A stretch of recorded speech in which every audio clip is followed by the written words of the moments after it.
on a de plus en plus l'impression, quand on voit les médias, et qu'il s'agit d'une guerre livrée d'un seul coup par des musulmans au monde occidental. C'est exactement présenté comme cela. Alors ça nécessite qu'on regarde ça d'un petit peu plus près. Bien sûr, je n'ignore pas qu'il y a dans le Coran des versets qui, si on les prend au pied de la lettre, incitent à la violence et à la tuerie dans le cadre de ce qu'on appelle le djihad. Je ne l'ignore pas, j'ai donné, quand j'étais plus jeune, j'ai donné des cours en fac ou dans des grandes écoles où je présentais les grandes civilisations du monde et où je parlais notamment du Coran. Ce que je n'ignore pas non plus, c'est que dans le Coran, il y a des versets qui disent également le contraire. Il y a notamment le verset 238 de la sourate 2 Al-Baqarah, qui est la vache qui dit nul la ikraha fid din, c'est-à-dire nulle contrainte en religion. Donc on peut trouver dans le Coran des versets qui poussent au crime et des versets qui poussent au contraire à une religion de paix. Je n'ignore pas non plus que c'est également ce que l'on trouve dans la Bible, notamment dans l'Ancien Testament et dans la Torah. Il suffit de lire le Lévitique ou le Deutéronome pour voir qu'il y a dans la Bible, et il y a également des appels à la lapidation de la femme adultère, par exemple, et des appels au meurtre. Seulement voilà, les religions sont une chose, et puis l'application que les hommes en font en est une autre. Or, actuellement, s'il y a effectivement un problème dans le monde musulman, c'est parce que il y a un pays, l'Arabie Saoudite, pour ne pas le nommer, qui depuis le XIXe siècle, avec le soutien constant des États-Unis d'Amérique, pousse à une lecture ultralittérale, le régime wahhabite, et avec également les salafistes qui sont derrière, pousse à une lecture ultralittérale du Coran, que ne partagent pas 90% du monde musulman. Voilà la situation. J'ajoute que le tueur de cette affaire se révèle être à l'examen quelqu'un qui mangeait du porc, qui buvait de l'alcool, qui avait, paraît-il, une sexualité débridée, donc qui ne respectait pas le ramadan, qui ne se rendait pas à la mosquée, donc qui en fait n'était pas musulman. Alors, aux dernières nouvelles, il paraît que il s'était radicalisé dans les 3 semaines ou les 15 jours précédant la tuerie. Mais qu'est-ce que ça veut dire ? Nous avons affaire à des gens il y a 16 musulmans qui sont morts dans cet attentat, et puis il y a un assassin qui est là, qui, lui, n'a pas une pratique musulmane, semble-t-il, et qui est mis en avant pour faire croire au peuple français qu'en fait la France serait attaquée par l'islam. Alors moi je voudrais être très clair sur cette affaire parce que un vent mauvais s'est levé sur notre pays. Maintenant, on ne peut plus écouter quelque information que ce soit sans qu'on ait des prophètes de malheur qui nous expliquent que la France va vers la guerre civile, que la France serait attaquée, que la France serait en guerre. J'ai lu des déclarations insensées de la part de prétendus responsables politiques de niveau national qui demandent quasiment l'ouverture de camps de concentration, quasiment un flicage généralisé de toute la population, comme si d'ailleurs ce qui est pratiqué sous l'état d'urgence s'était révélé efficace, ce qui n'est pas le cas. Je rappelle que ça fait quand même que nous sommes sous l'effet de l'état d'urgence depuis le mois de novembre de l'année dernière. Donc on a affaire en réalité à une classe politique qui a perdu la tête, au premier rang de laquelle le président de la République française et le Premier ministre, qui ont totalement failli à leur tâche, à nos compatriotes de confession musulmane, comme d'ailleurs à nos compatriotes de toutes les autres confessions, que la République française ne connaît pas le communautarisme, que la République française ne connaît que des citoyens. Il faut évidemment, en ces temps où la France est menacée, prendre des mesures autrement plus sérieuses que ce qui a été fait. On reste confondu par tant d'amateurisme. Quoi ? Voilà des milliers et des milliers de personnes qui étaient sur la promenade des Anglais, à Nice, et voilà qu'un quidam a réussi à se faufiler, si j'ose dire, avec un camion de 19 tonnes. Il n'y avait pas de chevaux de frise, il n'y avait pas de contrôle, il n'y avait pas des plombs en béton que l'on pouvait mettre pour sécuriser toute cette zone. L'affaire reste d'ailleurs extrêmement peu claire parce qu'on n'a toujours pas bien compris comment ce camion avait réussi à se faufiler jusqu'à cet endroit. De ces excellences que sont le président de la République, le Premier ministre ou M. Macron, parce qu'à chaque fois que les ministres sortent, il faut des dizaines et des centaines parfois de policiers pour protéger leur auguste personne, alors que finalement à Nice, il y avait finalement moins de policiers pour peut-être 20 ou 30 000 personnes massées sur la promenade des Anglais. Mais maintenant, il y a quelque chose de beaucoup plus grave encore, qui est la présentation générale qui est faite de cette affaire. On présente cette affaire, je ne l'invente pas, d'ailleurs il suffit de lire, c'est ce que M. Sarkozy nous a dit. M. Sarkozy a dit « Nous sommes en guerre. Maintenant, plus jamais, rien ne sera comme avant. » Il a même osé dire que de 2002 à 2011, du temps où il était aux affaires, c'est-à-dire au ministère de l'Intérieur ou à la présidence de la République, il n'y avait jamais eu le moindre attentat, ce qui est totalement faux. Il y a eu plusieurs attentats, un attentat contre l'ambassade d'Indonésie, attentat contre le préfet du Jura. En 2012, il n'y a eu rien moins que l'affaire Mohamed Merah, etc., etc. Mais nous avons donc des responsables politiques qui disent que nous sommes en guerre, que la France est attaquée. Monsieur Valls se claironne. À qui veut l'entendre que de toute façon il y aura d'autres victimes? C'est du jamais vu. Les Français n'ont pas élu un président de la République pour que le chef du gouvernement qu'il nomme ensuite explique aux Français que de toute façon il ne peut rien pour eux, que de toute façon il paraît qu'on le dit aux enfants des écoles maintenant il va falloir vivre avec le terrorisme et que de toute façon il y aura d'autres victimes. Et puis alors à la droite et à l'extrême droite en particulier, alors là c'est évidemment haro sur l'islam, haro sur le grand remplacement en France, et ceci et cela. On ne dit pas un mot, comme je le soulignais tout à l'heure, que parmi malheureusement les 84 morts, il y en a quand même au moins 16 qui étaient des musulmans, pas un mot. On ne dit pas un mot de ce que la France fait partie de coalitions qui sont extrêmement meurtrières. Il ne faut pas s'étonner que lorsque la France appartient à l'OTAN et à l'Union européenne, et que de ce fait nous nous alignons sur les États-Unis d'Amérique, nous nous alignons sur une politique agressive.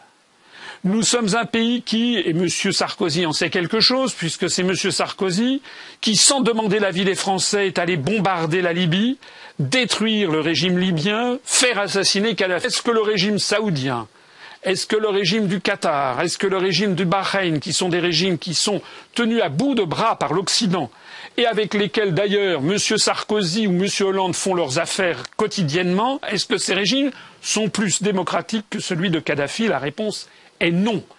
Ce sont des régimes plus dictatoriaux et qui ont une attitude, notamment, je pense à l'Arabie saoudite vis-à-vis des femmes, par exemple, ou de toutes les minorités, qui est absolument contraire à toutes les conventions des droits de l'homme et à la charte, à la Déclaration universelle des droits de l'homme.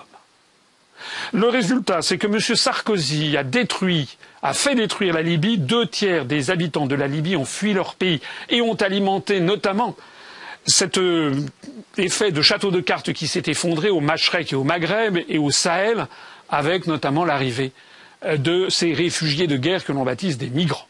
Ce qui s'est passé en Libye, on l'a constaté également au Soudan. Je rappelle que M. Juppé, en 2011, s'est rendu comme un toutou à la remorque des Américains, s'est rendu à Djouba, la capitale du nouveau pays appelé le Sud-Soudan. M. Juppé, qui était à l'époque ministre des Affaires étrangères, avec toujours son inénarrable façon de prendre ses interlocuteurs pour des cons, M. Juppé avait expliqué que voilà, on apportait la paix avec la création de ce nouvel État. En fait, ça sentait le pétrole au Sud-Soudan, comme en Libye, comme en Syrie, comme en Irak, et j'en passe. Le résultat du Sud-Soudan, depuis que maintenant le Sud-Soudan est devenu indépendant, c'est une des guerres les plus meurtrières qui soit, dont personne jamais ne parle. On estime qu'il y a eu au Sud-Soudan, depuis l'indépendance qui est allé fêter M. Juppé, on estime qu'il y a eu entre 50 et 300 000 morts.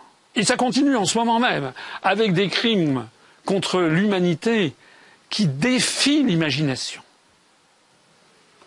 Je signale d'ailleurs au passage qu'il ne s'agit pas, en l'espèce, de populations musulmanes, mais de populations chrétiennes qui s'entretuent. Je signale également que l'Occident dans la foulée des États-Unis d'Amérique, porte une responsabilité écrasante dans ce qui se passe en Syrie. Je rappelle que l'origine du problème syrien vient tout simplement du fait qu'il devait y avoir un pipeline qui devait être relié le Qatar à la Turquie pour expédier du gaz vers l'Europe de l'Ouest et ainsi contourner l'approvisionnement russe. Et je rappelle que Bachar el-Assad s'y est opposé. Et c'est à partir du moment où ces projets de pipeline, voulus bien entendu par Washington contre la Russie, c'est à partir du moment où Bachar el-Assad s'y est opposé que d'un seul coup, eh bien, les États-Unis d'Amérique, nommons-les directement, avec un certain nombre de leurs supplétifs au Moyen-Orient, ont décidé la déstabilisation du régime de Bachar el-Assad. Et la France s'est pliée à ce jeu, un jeu détestable, un jeu avec le feu, puisque tout le monde sait depuis plus de 2000 ans que le Moyen-Orient est une poudrière avec une infinité d'ethnies, de religions, et de pays qui ont une tradition de violence et une tradition qui n'est pas une tradition démocratique. L'Occident a donc décidé la déstabilisation du régime de Bachar el-Assad. Tout le monde le sait. Et tout le monde sait également que, selon des manœuvres tortueuses venues des États-Unis d'Amérique, où on a des fins stratèges qui finissent par se prendre les pieds dans leurs propres intrigues, on va le voir tout à l'heure sur l'affaire de la Turquie, eh bien tout le monde sait que ce sont les États-Unis d'Amérique et leurs supplétifs qui ont commencé à avoir partie liée avec des mouvements terroristes. Tout le monde sait que M. Laurent Fabius, ministre des Affaires étrangères, avait dit que Bachar el-Assad ne méritait pas d'être sur la terre et qu'il avait dit que le Front al-Nosra, qui ensuite a été classifié officiellement parmi les mouvements terroristes, faisait du bon boulot. Allez demander, si vous connaissez des gens qui travaillent dans les services de renseignement français, allez leur demander ce qu'ils savent du trafic d'armes et du trafic d'argent dont a bénéficié le prétendu État islamique. Allez leur demander. Il est devenu désormais de notoriété publique que derrière le prétendu État islamique se cachent à la fois les États-Unis d'Amérique, l'Arabie saoudite, le Qatar. En réalité donc, et ça de plus en plus de Français le savent, parce que grâce à Dieu, il y a maintenant Internet qui permet aux Français de se renseigner. Et c'est ça qui a fait que lorsque M. Valls s'est rendu à Nice, aujourd'hui même, le 18 juillet, il a été accueilli par des sifflets. Parlez autour de vous comme je le fais. Renseignez-vous. Vous verrez que beaucoup de Français commencent à comprendre ce qui se passe. Ce qui se passe, c'est que la France a une responsabilité écrasante dans toutes ces opérations. Voilà ce qui se passe. Ce qui est très inquiétant, c'est que l'UPR est le seul mouvement politique français à le dire et à dire que la priorité des priorités, c'est que la France se retire de ces pays où elle n'a rien à faire. Tous les mots ont perdu leur sens, ont été vidés de substance par des escrocs de la politique et des escrocs de la pensée politique. Les mots sont vides de sens. On a les États-Unis d'Amérique, la France, etc., qui n'ont à la bouche que les mots de démocratie, mais lorsqu'un pays s'exprime, comme ça a été le cas des Britanniques, qui ont à une majorité de 52% des Britanniques décidé de sortir de l'Union européenne, examiner ce qui s'est passé en Europe et en France en particulier, dans les grands médias, où l'on a agonie d'injures les Britanniques pour avoir fait ce choix parfaitement démocratique. Et où on a d'ailleurs considéré que ce choix devait être remis en cause. On a mis en ligne, on a fait circuler, on a contribué à faire circuler à ce propos les déclarations de Madame Ségolène Royal à la BBC où Madame Ségolène Royal est présentée comme une femme très dangereuse. Nous ne ferons pas l'erreur de David Cameron, rassurez-vous. Nous n'allons pas faire de référendum pour la sortie de la France de l'Union européenne, ça je puis vous l'affirmer. Parce que nous savons comment ça marche. Nous savons. Eh bien, nous ne le ferons pas. Nous ne le ferons pas. En tout cas, les responsables politiques qui sont. Non, nous croyons en la démocratie, mais nous croyons aux bonnes questions par rapport aux bonnes réponses. Parce que la bonne question, ça n'aurait pas été est-ce que vous êtes Well, I don't think it's democracy if you only think one answer is right and the other is je vais vous completely expliquer. unacceptable. La bonne question, c'est pas de savoir oui ou non ce que vous voulez sortir pour l'Europe, parce qu'à ce moment-là, les gens votent pour autre chose. Ils votent pour changer de gouvernement, ils votent parce qu'ils ont compris qu'ils sont instrumentalisés dans un vote, etc. La bonne question, c'est quelle Europe voulez-vous ? Est-ce que vous voulez une Europe qui s'occupe de ceci? Est-ce que vous voulez une Europe qui s'occupe de cela? Est-ce que vous voulez une Europe approfondie? Est-ce que vous voulez une Europe qui s'engage sur telle et telle valeur? Là, ça aurait un sens. Donc là, à ce moment-là, on peut faire des débats démocratiques au sein d'un pays pour savoir ce que veulent les citoyens par rapport à... Madame Ségolène Royal, avec un mépris de classe, avec quelque chose qui est révulsant. Mais qui est cette dame pour décider que les Français n'ont pas le droit à la parole? Qui est-elle, Madame Royal? Elle n'est que le mandataire du peuple français, comme M. Hollande et comme M. Valls, et comme M. Sarkozy et comme M. Juppé. C'est tout ceci mis bout à bout qui mène au sentiment que vive le peuple français, mais aussi le peuple britannique, le peuple allemand, le peuple américain, qui est que tout a été verrouillé par une oligarchie impitoyable qui a mis la main sur le pouvoir politique, le pouvoir économique, et qui force petit à petit le peuple français, par exemple, à s'accommoder d'un retour à un esclavage des temps modernes, où l'on fera voler en éclats tout ce que nos parents, nos grands-parents, nos arrière-grands-parents avaient obtenu. Je m'adresse ici aux plus jeunes. Quel est le monde dans lequel veulent nous enfoncer les euro-atlantistes, un monde où il n'y aura plus aucune loi que la loi de la jungle, où on pourra jeter quelqu'un à tout moment parce qu'il n'est plus assez productif. J'ai déjà eu l'occasion d'en parler. Un monde où en France, il y a plus de 20% des jeunes qui sont au chômage. Et je ne tiens encore que les comptes avec un chômage tout à fait des chiffres officiels.